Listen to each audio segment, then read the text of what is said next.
प्यारे बच्चों और मित्रों नमस्कार। हायर मैथमेटिक्स के इस वीडियो लेक्चर में मैं आपका स्वागत करता हूं और आज के इस वीडियो लेक्चर में हम कॉम्प्लेक्स एनालिसिस के टॉपिक में ही आगे बढ़ेंगे। पिछली क्लास में हम लोगों ने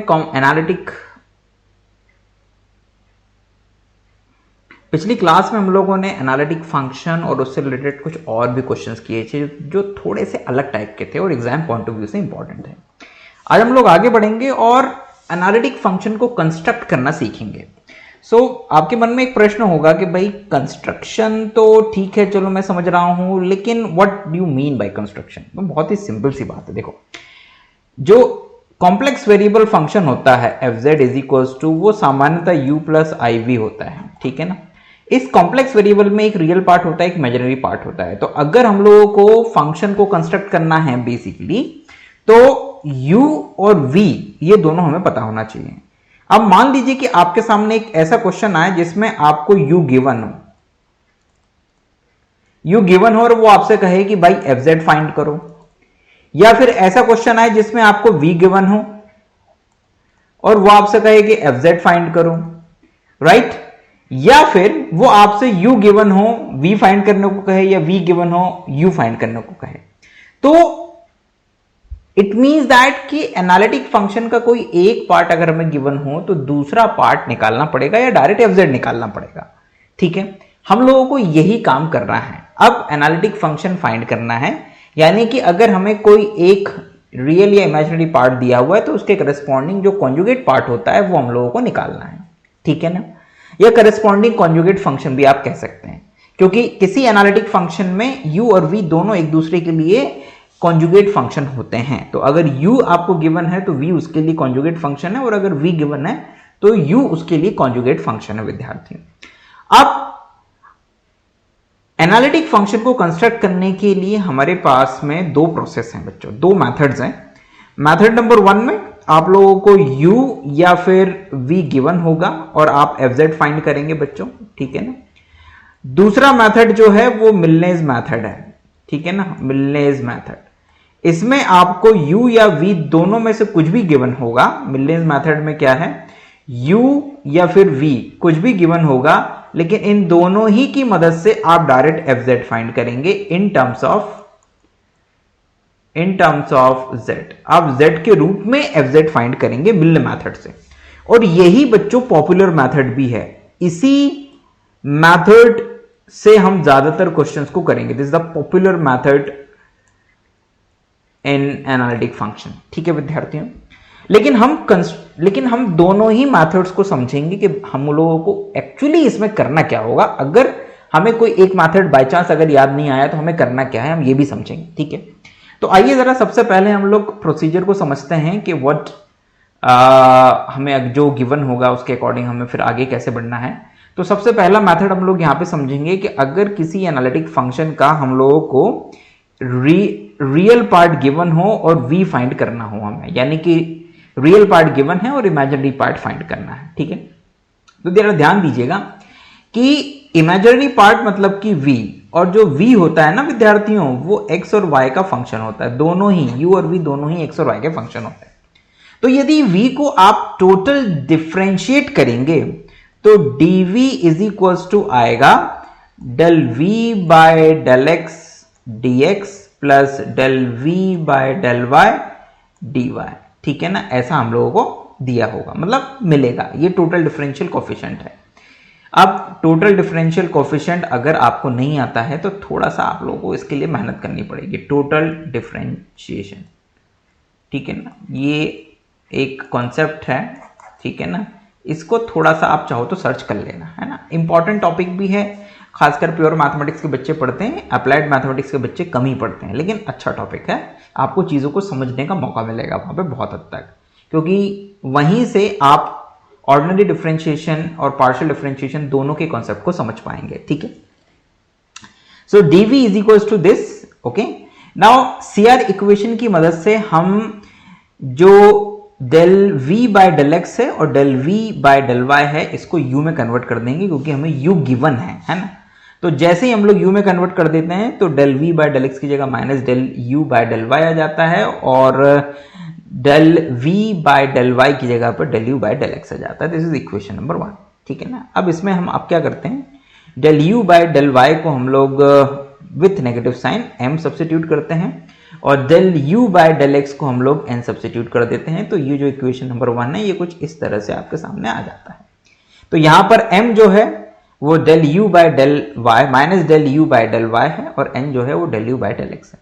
अगर आप m को y के रिस्पेक्ट में पार्शियली डिफरेंशिएट करें और n को x के रिस्पेक्ट में पार्शियली डिफरेंशिएट करें तो आपके पास में ये वाली स्थितियां बनेंगी जो आपके सामने लिखी हुई हैं।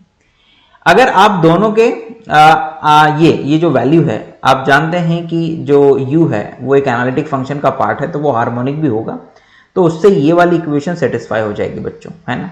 और ये वाली इक्वेशन सेटिस्फाई हो जाएगी तो इसका मतलब minus del two u by del y square की जगह पर आप del two u by del x square लिख सकते हैं विद्यार्थियों, ठीक है ना। नाउ तो यहां से निष्कर्ष निकलता है, अगर इसको इक्वेशन नंबर 2 में आप यूज करेंगे तो इसका मतलब minus del two u by del y square की value del two u by del x square है। तो वास्तव में del M by del y is equal to del N by del x है ना, ये दोनों आपस में बराबर है। इसका मतलब ये हो गया कि ये जो इक्वेशन आपके सामने लिखी हुई है del d v is equal to m d x plus n d y, ये जो है एक एग्जैक्ट डिफरेंशियल इक्वेशन बच्चों, ठीक है ना। और हम इसको इंटीग्रेट करके v की वैल्यू को फाइंड कर सकते हैं। अब एग्जैक्ट डिफरेंशियल इक्वेशन एक नया कॉन्सेप्ट है जो आप लोगों ने differential equation, ordinary differential equation जब पढ़ा होगा तो वहां पे समझा होगा। हम किसी भी एग्जैक्ट डिफरेंशियल इक्वेशन को जब इंटीग्रेट करते हैं तो v इज इक्वल टू, जैसे ये is equal to m d x plus integration n d y, जब हम ये इंटीग्रेट करते हैं प्लस ये कांस्टेंट आता है, जब इंटीग्रेट करते हैं बच्चों तो यहां पर जब x के रिस्पेक्ट में इंटीग्रेट करते हैं तो y को कांस्टेंट रखते हैं, ठीक है, ध्यान रखिएगा। और जब n को y के रिस्पेक्ट में इंटीग्रेट करते हैं तो यहां पर हम लोग इग्नोर करते हैं, इग्नोर x टर्म्स, मतलब जिनमें भी x टर्म होगा हम उनको छोड़ देते हैं यहां पे और केवल उन्हीं टर्म्स को लेते हैं जिनमें x टर्म नहीं है। फॉर एग्जांपल जैसे कहीं पे लिखा हुआ है x y square plus y and minus में एक्स स्क्वायर और वाई क्यूब, ये लिखा हुआ है, तो ये वाला टर्म x को लिए हुए है, ये वाला टर्म x को लिए हुए है, तो इन दोनों ही टर्म्स को हम छोड़ देंगे और केवल y को इंटीग्रेट करेंगे y के रिस्पेक्ट में। ये ध्यान रखना होगा जब आप v की वैल्यू को फाइंड कर रहे होंगे, है ना। एग्जैक्ट डिफरेंशियल इक्वेशन बना दिया, लेकिन जो v की वैल्यू है वो v की वैल्यू इस फॉर्मूले से निकलेगी, दिस इज v, ठीक है ना, इस v के इस फॉर्मूले से निकलेगी। तो v इस तरह से निकाला जाएगा और उसको ज्यादा कुछ नहीं करना है, आप लोगों को m और n के रूप में यूज करना है। m का मतलब है यहां पर minus del u by del y और n का मतलब है यहां पर व्हाट इज m, m का मतलब है minus del u by del y और n का मतलब है विद्यार्थियों del u by del x. और ध्यान दीजिएगा कि जो अपन लोग मैथड पढ़ रहे हैं उसमें अभी u आपको गिवन है, तो आप आसानी से minus del u by del y भी निकाल पाएंगे, minus plus del u by del x भी निकाल पाएंगे और दोनों ही वैल्यूज को यहां पे रखेंगे और v की वैल्यू निकाल लेंगे, ठीक है ना। हालांकि इस मेथड का बहुत ही कम यूज होगा इसलिए ज्यादा परेशान होने की जरूरत नहीं है, लेकिन फिर भी कई बार ये मेथड हम लोगों को पढ़ाया जाता है, जैसे कि मैं अपने पुराने वीडियो लेक्चर्स में ये मेथड को पढ़ाता था और क्वेश्चंस भी करवाता था, और इसके क्वेश्चंस मैं आपको यहाँ करवाऊंगा भी सही, ठीक है ना, क्योंकि आप कर सकते हैं, कोई इशू नहीं है। लेकिन वो मेथड कैसे बना है ये मैं आपको यहाँ पर पहली बार बता रहा हूं और ज्यादातर टीचर्स इसको स्किप कर देते हैं, कारण कि इसकी जरूरत नहीं पड़ती है, आप डायरेक्ट फॉर्मूला यूज करो ना यार, सिंपल सी बात है, ठीक है। लेकिन वो मेथड बना कैसे है ये भी हमें पता होना चाहिए। इसी प्रकार बच्चों, इसी प्रकार यदि आप लोगों को क्या गिवन हो, अगर आप लोगों को v गिवन हो तो u फाइंड करने के लिए भी आप यही प्रोसीजर को अडॉप्ट करोगे। आप du is equals to del u by del x d x. अच्छा, यहां पे फिर मेरा चेहरा पीछे दिख रहा होगा, तो यहां पर ये आगे दिख रहा होगा, plus del u by del y d y, और यहां पे फिर कॉची रीमान इक्वेशन की मदद से आप इसकी वैल्यू को क्या लिख दोगे, del u by del x को लिख दोगे minus del v by del y d x, plus del u by del y को आप क्या लिख दोगे विद्यार्थियों, I think del u by del x को लिखते हैं del v by del y plus में, और इसको लिख देते हैं यहाँ पे माइनस में, del u by del y को लिखते हैं minus del v by del x, और ये dy। सो यहां पर फिर ये वैल्यू निकालोगे, ये वैल्यू निकालोगे और फिर इसको इंटीग्रेट कर दोगे, ठीक है, क्योंकि ये v भी जो है वो आपकी हार्मोनिक इक्वेशन वाली कंडीशन को सेटिस्फाई करता है, तो ये एक एग्जैक्ट डिफरेंशियल इक्वेशन को क्रिएट करेगा, ये वाला टर्म, ठीक है ना। तो एग्जैक्ट डिफरेंशियल इक्वेशन के लिए फिर वही आप इसको इंटीग्रेट करेंगे, यहां पर y को कांस्टेंट मानते हुए और यहां पर x टर्म्स को नेग्लेक्ट करते हुए या इग्नोर करते हुए, है ना, इग्नोर x टर्म्स, राइट, और कांस्टेंट आ जाएगा c, ठीक है ना। तो यहां पर इस तरह से आप u को निकाल पाओगे, ये इंटीग्रेट करना पड़ेगा बस आपको। So that is the method when u या v अगर आपको गिवन होगा तो आप ऐसा करेंगे। नाउ विद्यार्थियों, अब एक और मेथड है दैट इज कॉल्ड द मिलने थॉमसन मेथड। ये पॉपुलर मेथड है और ये बहुत काम आता है बच्चों, है ना, ज्यादातर क्वेश्चन हम इससे ही करेंगे। जो पहले वाला मेथड है बच्चों, उसमें आप जब u और v को निकालोगे तो उसके आंसर्स x टर्म्स और y टर्म्स में आएंगे, जबकि यहां मिलने थॉमसन जो है वो आपको fz दे देता है डायरेक्ट, किसमें, z के टर्म्स में। अभी तो आप क्या कर रहे थे, u गिवन होता था तो v निकालते थे, v गिवन होता था तो u निकालते थे, ऐसे कर रहे थे, और फिर बाद में आप fz बनाते थे analytic function, u plus iv ऐसे बनाओगे एनालिटिक फंक्शन, ठीक है ना। लेकिन इस केस में आप डायरेक्ट z के टर्म्स में एनालिटिक फंक्शन बनाओगे। यहां पे तो x और y के टर्म्स में आएगा एनालिटिक फंक्शन, यहां पे डायरेक्ट z के टर्म्स में आएगा। लेकिन वो आएगा कैसे, उसमें क्या करना होगा, आइए उसको समझते हैं। देखो, now suppose that this is the analytic function fz is equal to this one. हम पहले इस एनालिटिक फंक्शन का एक कैरेक्टरिस्टिक समझने वाले हैं। क्या, अगर हम इस एनालिटिक फंक्शन fz को ध्यान से देखें, कॉम्प्लेक्स वेरिएबल फंक्शन है, तो z इज इक्वल टू, यहां पर तो इक्वेशन नंबर 1 कह दो इसको सिंपली। आपको पता है कि z is equal to x plus i y होता है, z bar is equal to ये होता है। अगर हम इन दोनों को जोड़ दें तो आई वाई कैंसिल हो जाएगा और 2x is equal to Z plus Z bar आ जाएगा, मतलब x की वैल्यू ये आएगी और उसी तरह से y की वैल्यू ये आएगी। x और y की वैल्यू को अगर हम यहाँ पे सब्स्टिट्यूट कर दें 1 में तो हमारे पास fz की वैल्यू ये आ जाएगी, ठीक है। इस fz में z क्या है, एक कॉम्प्लेक्स वेरिएबल फंक्शन है बच्चों, ठीक है ना, मतलब एक complex variable, not function, it's a complex variable. तो z जो है उसमें x प्लस आई वाई है, तो हो भी सकता है कि कभी इमेजिनरी पार्ट ना हो उसमें, कभी हो सकता है कि उसमें केवल इमेजिनरी पार्ट ही हो। तो ऐसी स्थिति में अगर इमेजिनरी पार्ट नहीं होगा तो z और z बार दोनों ही क्या हो जाएंगे, बराबर हो जाएंगे, राइट। सो नाउ यही वो कह रहा है कि 2 can be treated as a formal identity in 2 independent variable z and z bar. So taking z is equals to z bar, तो वी हैव, हमारे पास में z और z बार को अगर बराबर ले लेते हैं तो हमारे पास में fz is equals to u z0 plus i v z0 इसके बराबर आ जाएगा। मतलब ये भी एनालिटिक फंक्शन ही होगा, है ना, ये भी एनालिटिक फंक्शन होगा, राइट। अब अगर ये एनालिटिक फंक्शन है तो इस बात को ध्यान में रखते हुए हम थोड़ा सा प्रोसीजर को आगे बढ़ाएंगे, है ना। ये तो हमने अभी केवल एक एनालिटिक फंक्शन को समझा कि z के साथ उसका बिहेव कैसा होता है। अब हम आगे बढ़ते हैं।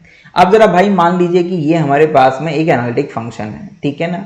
Now if fz be taken to be analytic function, अच्छा ये तो आपने केवल कॉम्प्लेक्स वेरिएबल फंक्शन के साथ में काम किया था, आई एम रियली सॉरी, मैं इसको शुरुआत से एनालिटिक फंक्शन कह रहा था, बट नहीं, ये केवल एक कॉम्प्लेक्स वेरिएबल फंक्शन था। नाउ अब जब हम यहां पर पहुंच जाते हैं तो हम आगे बढ़ते हैं, कैसे। सपोज दैट कि fz एक एनालिटिक फंक्शन है, तो एनालिटिक फंक्शन है तो डेफिनेटली आप उसको जब डिफरेंशिएट करोगे तो आपके पास ये आएगा।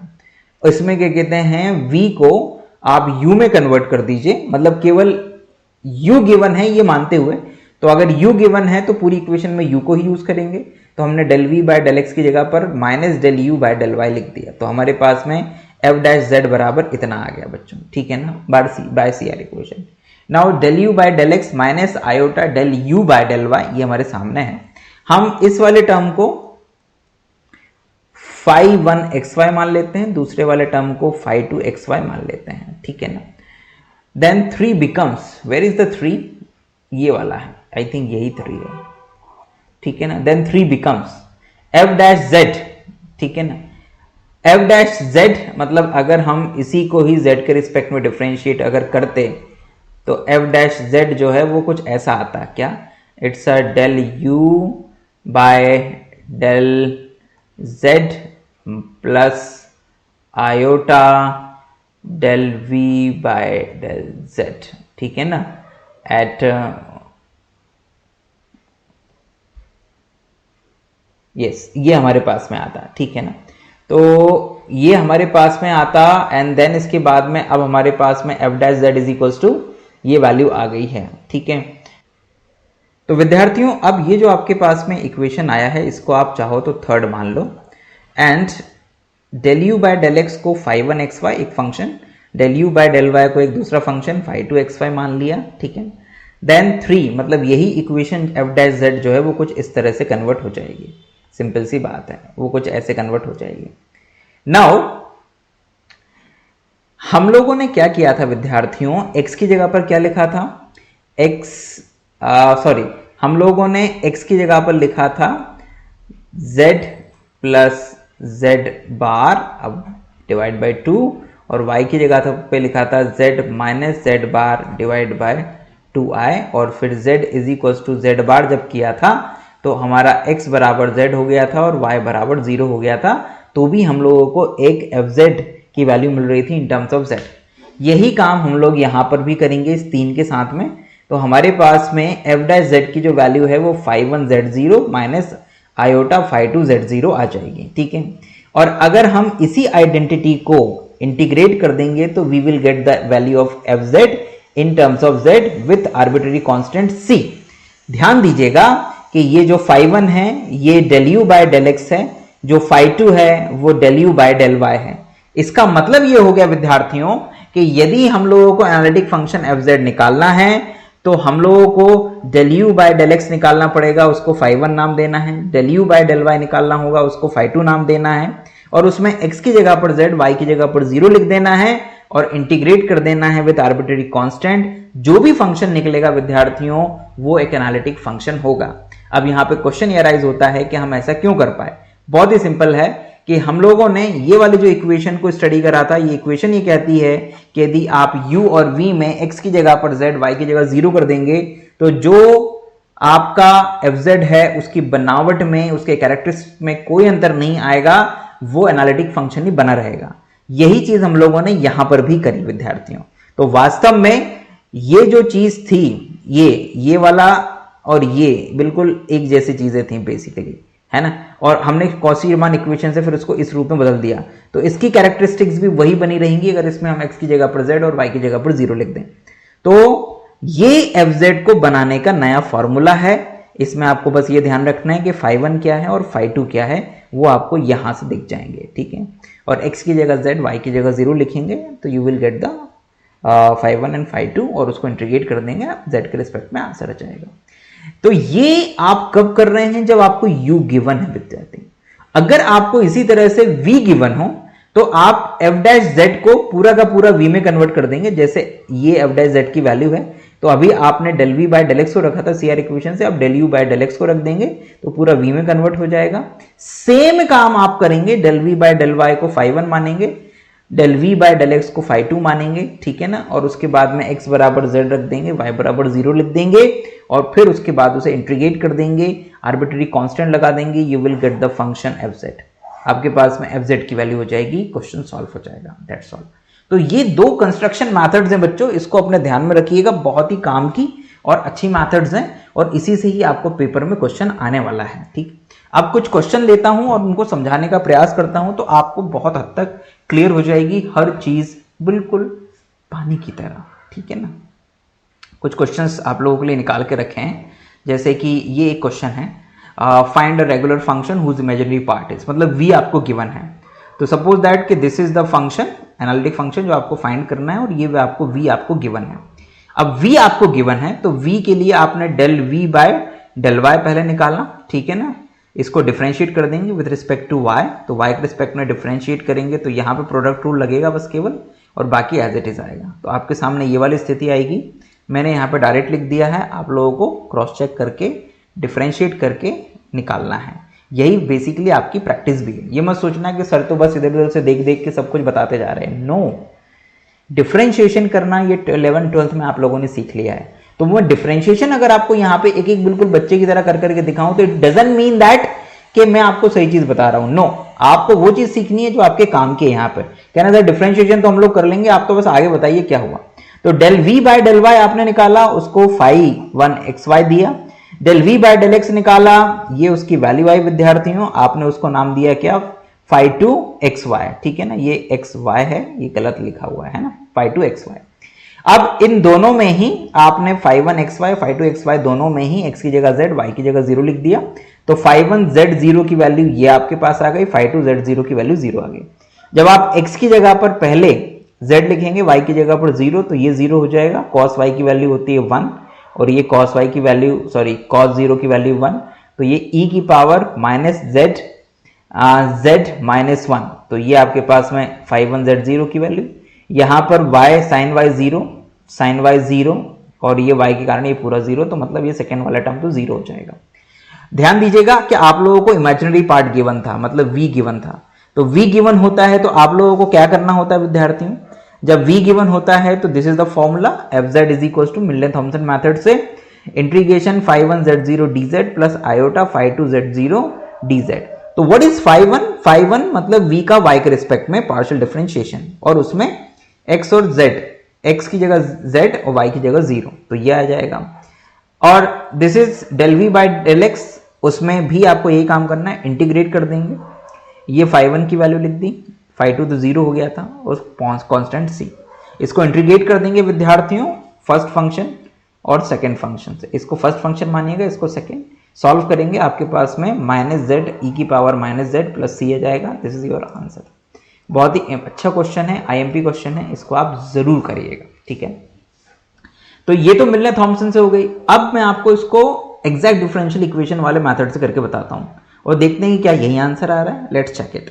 लुक एट दिस, जब हम लोग v निकाल रहे थे बच्चों, तो dv की जो वैल्यू थी वो थी क्या, this is dv is equals to del v by del x। हम लोगों को v गिवन है तो u निकालना है ना, तो u के ऊपर बात करते हैं ना पहले हम। सो u निकालना है तो du बराबर कितना था, del u by del x dx plus del u by del y dy, ये हम लोगों को गिवन है। अब v गिवन है तो हम u को v में चेंज कर देंगे बाय कॉशी-रीमान इक्वेशन। तो यहां पर आ जाएगा del u by del x की जगह minus del v by del y dx plus यहां पर आ जाएगा del u by del y की जगह पर डेल यहां पर तो प्लस ही रहेगा, यहां पर आएगा माइनस में, minus del v by del x और ये dy। अब ध्यान दीजिएगा कि ये एक एग्जैक्ट डिफरेंशियल इक्वेशन होती है। तो जब आप इसमें v की वैल्यू को निकालोगे, ठीक है ना, v की वैल्यू को निकालोगे, u की वैल्यू को निकालोगे तो u इज इक्वल्स टू आएगा del v by del y integrating with respect to x, y as constant आएगा यहां पे, माइनस यहां पर minus integrating del v by del x, ignore x terms है ना, और यहां पर ये dy प्लस c ऐसे आ जाएगा। So del v by del y की जो वैल्यू है बच्चों वो कितनी है, e to the power minus x cos y minus e to the power minus x cos y plus y के साथ e to the power minus x y sine y, ये है। और इसको इंटीग्रेट करना है विद रिस्पेक्ट टू x, लेकिन y को कांस्टेंट मानते हुए as constant, minus del v by del x। अब del v by del x में x टर्म्स को छोड़ते हुए, तो भाई इसमें तो e to the power minus x term है और वो हर टर्म के साथ में, तो इसका मतलब यहां पे तो 0 हो जाएगा, क्योंकि कोई ऐसा टर्म नहीं है जिसमें केवल y हो, सारे में x टर्म्स हैं, तो वो सब खत्म हो जाएंगे। dy plus c। अब यहां पर आप इसको इंटीग्रेट कर दीजिए बच्चों, x के रिस्पेक्ट में y को कांस्टेंट मानते हुए। तो जब आप x के रिस्पेक्ट में इंटीग्रेट करेंगे y को कांस्टेंट मानते हुए, तो ये आपके पास में कुछ ऐसा आएगा।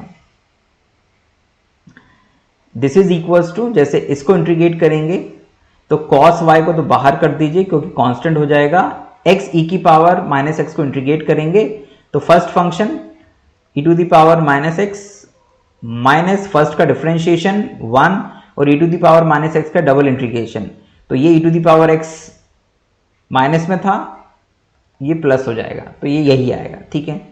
फिर minus e to the power minus x का इंटीग्रेशन प्लस हो जाएगा, तो this is plus e to the power minus x cos y as it is, और यहां पर आ जाएगा आपके पास में plus e to the power minus x, तो ये माइनस में e to the power minus x और ये y और ये साइन y, ये क्योंकि y कांस्टेंट है तो ये एज इट इज आ जाएगा, और प्लस में c। तो बच्चों अगर आप ध्यान से देखें तो यहाँ पे, अच्छा यहाँ पे प्रोडक्ट था ना, अब ये सॉरी यहाँ पे ये ब्रैकेट जो है वो केवल इतने के साथ था, बाकी तो फिर एज इट इज थे। अब आप इसको सिंप्लीफाई करिए तो ये हो जाएगा minus x e to the power minus x cos y and minus cos y e to the power minus x plus e to the power minus x cos y, और यहाँ पे माइनस में e to the power minus x और y sin y, ये आ जाएगा, ठीक है ना। तो ये वाला टर्म तो कैंसिल हो जाएगा, बिल्कुल एक जैसा है ये दोनों। ये है x minus x e to the power minus x, ठीक है। तो ये आपके पास में अल्टीमेटली अगर देखा जाए तो e to the power minus x common है और cos y भी कॉमन है, तो e to the power minus x और cos y अगर आप कॉमन ले लेते हैं तो आपके पास में ब्रैकेट में बचेगा क्या बचेगा भाई, x plus y, x plus y ये बचेगा, और प्लस c को मैं भूल गया, प्लस c बचेगा। तो ये आपके पास में बच्चों किसकी वैल्यू हो जाएगी, ये u की वैल्यू हो जाएगी। This is your real part, तो ये रियल पार्ट हो गया। इमेजिनरी पार्ट आपको v गिवन था, v क्या गिवन था बच्चों, v आपको गिवन था it's e to the power minus x x sin y and minus e to the power minus x and cos y, है ना, y cos y, this is your this is your imaginary part. So what is the analytic function बच्चों, analytic function आपके पास में आ जाएगा fz is equal to u plus i v. तो u की जगह पर u की वैल्यू लिख दीजिए, v की जगह पर v की वैल्यू रख दीजिए और इसको आंसर के रूप में लिख दीजिए, है ना। हालांकि आप जब z के टर्म्स में निकाल रहे हैं आंसर तो आपको आ रहा है माइनस जेड ई की पावर माइनस जेड, तो जब आप इसमें से सारी की सारी चीजों को सिंप्लीफाई करेंगे ना तो इस रूप में भी आपका आंसर आ जाएगा, ठीक है ना। लेकिन अगर नहीं भी है तो आप परेशान मत होइए, अगर आप सिंप्लीफाई नहीं कर पा रहे तो परेशान मत होइए, आप u की जगह u, v की जगह v लिख दीजिए, यही आपका आंसर होगा एंड दैट्स इनफ, ओके। एक बार सारे विद्यार्थियों जो मैंने किया है ये सारा का सारा, इसको क्रॉस चेक भी कर लेना कि कहीं इसमें कुछ माइनस प्लस की कुछ गलती तो नहीं है, अगर हो तो अपने लेवल पे सही कर लेना और कमेंट बॉक्स में कमेंट भी कर देना ताकि बाकी बच्चों को भी मदद मिल जाए। तो विद्यार्थियों, मिलने थॉमसन मेथड से मैंने आपको इस क्वेश्चन को दोनों तरीकों से बताने की कोशिश करी, मिलने थॉमसन से भी, और v गिवन था u निकालकर और एग्जैक्ट डिफरेंशियल इक्वेशन के फॉर्मूले से इसको सॉल्व करा, ठीक है ना। तो ये आपके पास में आ गया, ठीक है। नाउ इसी क्वेश्चन में एक और क्वेश्चन था, दैट क्वेश्चन इज ये रहा, है ना, v is equal to x minus y upon x square plus y. इसको सेम काम करेंगे, इसको डिफ्रेंशिएट करेंगे y के और x के रिस्पेक्ट में, phi1 और phi2 नाम देंगे और x बराबर z, y बराबर 0 लिखेंगे, तो आपके पास में phi1 z0 की value minus one upon Z square, phi2 z0 की value minus one upon Z square, formula आपके सामने, वैल्यू रख देंगे, इंटीग्रेट करेंगे and you will get the fz। This is the 1 plus iota divide by z, ये आपके पास में क्या हो जाएगा, आंसर आ जाएगा fz, एनालिटिक फंक्शन हो जाएगा। तो मिलने थॉमसन तो बिल्कुल लॉलीपॉप है, लॉलीपॉप, ठीक है ना। स्पेलिंग गलत हो सकती है, आई डोंट नो क्या होती है क्योंकि मैंने कभी खाई नहीं लॉलीपॉप, राइट। तो that's a question, that's a मिलने मेथड, मिलने थॉमसन मेथड। उम्मीद करता हूं आपको समझ में आया होगा। एक क्वेश्चन और है, इस क्वेश्चन को भी हम लोग करेंगे। क्वेश्चन है if u is equal to cos sine 2x upon cos hyperbolic 2y plus cos 2x find the corresponding analytic function. z के रूप में एनालिटिक फंक्शन फाइंड करेंगे। u आपके सामने गिवन है, u को x के रिस्पेक्ट में पार्शियली डिफरेंशिएट करिए, डिवाइड रूल लगेगा, डिनोमिनेटर का होल स्क्वायर, डिनोमिनेटर न्यूमरेटर का डिफरेंशिएशन माइनस न्यूमरेटर डिनोमिनेटर का डिफरेंशिएशन। तो डिनोमिनेटर में जो लिखा हुआ है आपको उसे x के रिस्पेक्ट में डिफरेंशिएट करना है, तो ये वाला टर्म तो 0 हो जाएगा, cos 2x का माइनस sin 2x इंटू 2 हो जाएगा। ठीक है, सिंप्लीफाई करेंगे मल्टीप्लाई वगैरह करके, तो cos square 2x plus sine square 2x plus 1 हो जाएगा और आपके पास में अल्टीमेटली ये वाला टर्म आ जाएगा, दिस इज कॉल्ड 5/xy। इसी प्रकार y के रिस्पेक्ट में करेंगे, यहां पर y आना चाहिए था, गलती से x लिखा हुआ है। y के रिस्पेक्ट में करेंगे, x को कांस्टेंट मानते हुए विद्यार्थियों, तो ऊपर वाला टर्म तो कांस्टेंट है, केवल नीचे वाले का डिफरेंशिएशन ही होगा, तो आपके पास में कुल मिला के -2 sin 2x sin hyperbolic 2y cos hyperbolic 2y plus cos 2x का होल स्क्वायर, इसको आप 5/xy नाम दे दीजिएगा, यहाँ 5/1 लिखा हुआ है, this is the printing mistake. ठीक है, हाइपरबोलिक, जब आप साइन हाइपरबोलिक x को x के रिस्पेक्ट में डिफरेंशिएट करेंगे तो cos हाइपरबोलिक x आएगा, राइट, और जब cos हाइपरबोलिक x को डिफरेंशिएट करेंगे तो sin हाइपरबोलिक x आएगा। ध्यान दीजिएगा कि माइनस प्लस हाइपरबोलिक में नहीं आते हैं, ये प्लस में ही आते हैं रिजल्ट हमेशा। क्यों आते हैं, चाहो तो इस क्वेश्चन का जवाब ढूंढने की कोशिश करना और उसका जवाब मिलेगा तुम्हें हाइपरबोलिक की डेफिनेशन में, है ना। थोड़ा सा ये तुम लोगों के लिए समझ लो कि चिटपट टाइप का होमवर्क है जो तुम्हारे नॉलेज को बढ़ाने में काफ़ी मदद करेगा। ठीक है ना। ये लैपटॉप का पता नहीं फैन बड़ा बार बार आवाज़ बहुत कर रहा है, maybe disturb the class. So ये जो del u by del x del u by del y निकाला है, 5/1 और 5/2 दोनों में x बराबर z और y बराबर 0 लिख दो, तो 1 और 2 से तुम्हारे पास 5/1 की वैल्यू ये आ जाएगी। ठीक है ना, जिसको सिंप्लीफाई करने के बाद में ये केवल sec स्क्वायर z बचेगा। 5/2 z0 जो है वो आपका पूरा 0 हो जाएगा क्योंकि ऊपर sin x है, और जब x की जगह z लिखोगे कौन सा 5/2 ना, ये वाला, ठीक है, और साइन हाइपरबोलिक 2x है ना, तो जब x की जगह पर z लिखोगे, y की जगह पर 0 लिखोगे, तो साइन हाइपरबोलिक y जो होता है ना वो 0 हो जाता है, y की जगह 0, तो साइन हाइपरबोलिक y की 0, y मतलब साइन हाइपरबोलिक 2y 0 हो जाएगा अगर y आपने 0 लिखा है, मतलब sine hyperbolic 0 is equals to 0 होता है। ठीक है, ये ध्यान रखना, राइट। तो जिसके कारण के कितने पूरा सेकंड वाला टर्म 0 हो जाएगा। बाकी मिलने थॉमसन मेथड से, दिस इज द फॉर्मूला। यहाँ पे 5/1 की वैल्यू लिखो जो कि आपका del u by del x से आता है, 5/2 की वैल्यू लिखो जो कि del u by del y से आता है, इंटीग्रेट कर दो और इंटीग्रेट करने के बाद sec स्क्वायर z का इंटीग्रेशन 10z हो जाएगा प्लस ic। यहाँ पर आप आर्बिट्ररी जो कांस्टेंट है वो विदाउट आयोटा भी ले सकते हैं, विथ आयोटा भी ले सकते हैं, डजंट मैटर, कोई फर्क नहीं पड़ता है, बिकॉज कांस्टेंट है, c भी कांस्टेंट है, i भी कांस्टेंट है, मल्टीप्लाई दोनों का कांस्टेंट होगा।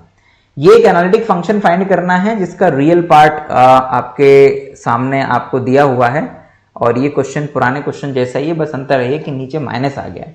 तो ये क्वेश्चन मैं आपको होमवर्क के लिए देता हूँ, इस क्वेश्चन को आप लोग करिएगा।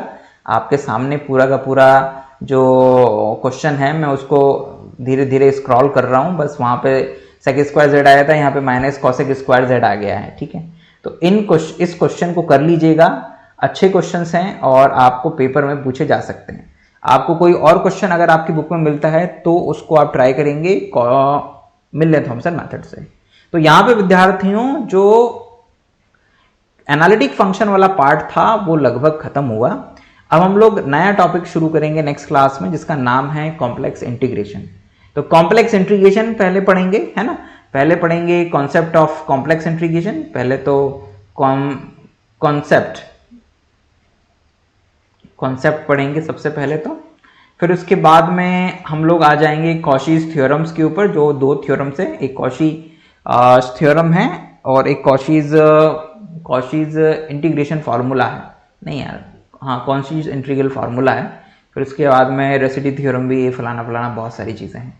तो हमारे साथ में बने रहिए और बढ़िया खूब पढ़ाई करते रहिए। कोई डाउट या क्वेरी आए तो बढ़िया कमेंट बॉक्स में कमेंट करिए। अगर आप हमारे पेड कोर्स यूजर्स हैं या फ्री कोर्स यूजर्स भी हैं और हमारे एप्लीकेशन पे इस कोर्स को पढ़ रहे हैं या इस वीडियो को देख रहे हैं, तो आप अपना जो क्वेश्चन है आप वहाँ पे भी पूछ सकते हैं। मैं पूरी कोशिश करूँगा कि आप लोगों को समय रहते रिप्लाई कर दिया करूँ। ठीक है विद्यार्थियों, खुश रहिए, खूब पढ़ाई करिए, मेहनत का कोई विकल्प नहीं होता है, बड़ों की हमेशा इज्जत करिए, अपने राष्ट्र के लिए अच्छा अच्छा सोचते रहिए, अच्छा करिए भी। ठीक है, जय हिंद, वंदे मातरम।